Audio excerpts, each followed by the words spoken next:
perairan Nusantara yang gemerlap, tersembunyi suatu permata budaya dan keragaman yang tiada tara. Selamat datang di Bangka Belitung, pulau serumpun sebalai yang menjadi panggung harmoni antara agama, budaya, dan kerukunan bangsa.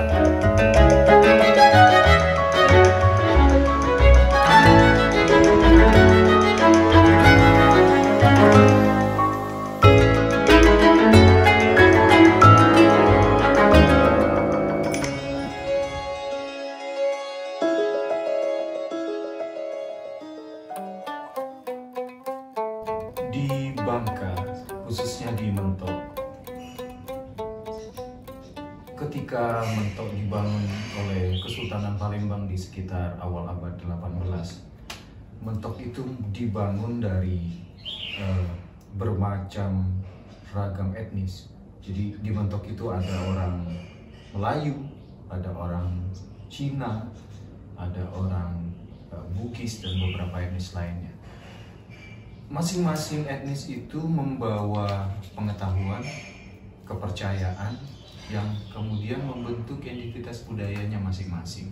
Jadi orang Melayu didominasi beragama Islam, orang Muslim, kemudian orang Cina yang juga beragama Konghucu.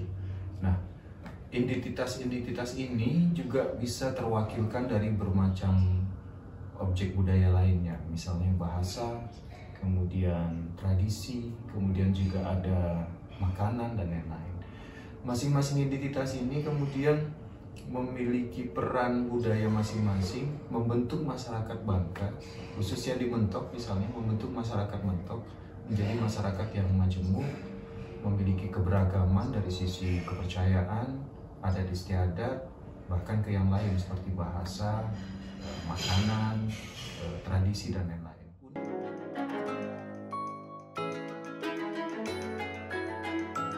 Objek budaya di Indonesia itu biasanya dikategorikan ke dalam beberapa kelompok. Misalnya ke dalam objek budaya berupa bahasa,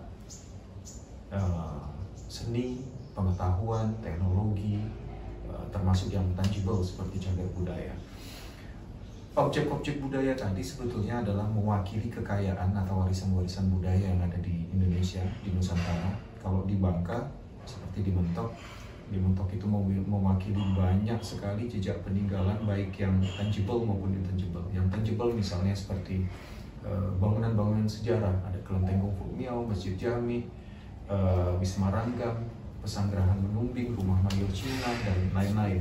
Hal-hal yang intangible yang terwakilkan dalam bentuk warisan budaya, misalnya ada kita mengenal banyak sekali makanan-makanan khas, kue-kue Mentok.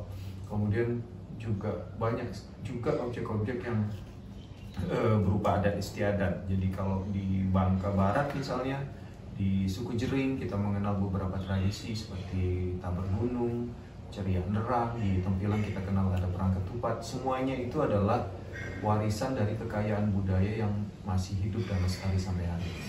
Masing-masing kebudayaan itu juga membawa identitas agamanya masing-masing.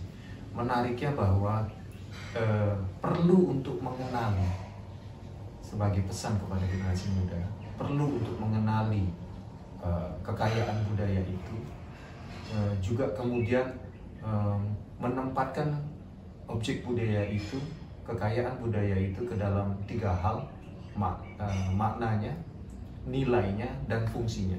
Di wilayah fungsi, di yang terakhir, saya percaya bahwa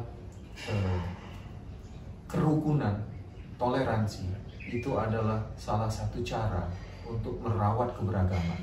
Keberagaman hanya bisa tetap ada dan menjadi kemewahan jika generasi muda mampu mengenali kekayaannya dan kemudian memahami fungsi toleransi atau kerukunan sebagai jalan bagi merawat keberagaman. Jadi kemajemukan, keberagaman itu hanya bisa dirawat dengan generasi-generasi saat ini yang memahami atas makna, memahami atas nilai, dan mengerti atas fungsi dari toleransi tersebut, supaya kita mampu menjalani hidup sebagai manusia sosial, berada dalam satu kawasan yang sama-sama bisa damai, sama-sama bisa bahagia, sama-sama bisa sejahtera, sama-sama bisa egaliter, dan saya rasa itu adalah cita-cita manusia hidup dimanapun itu juga.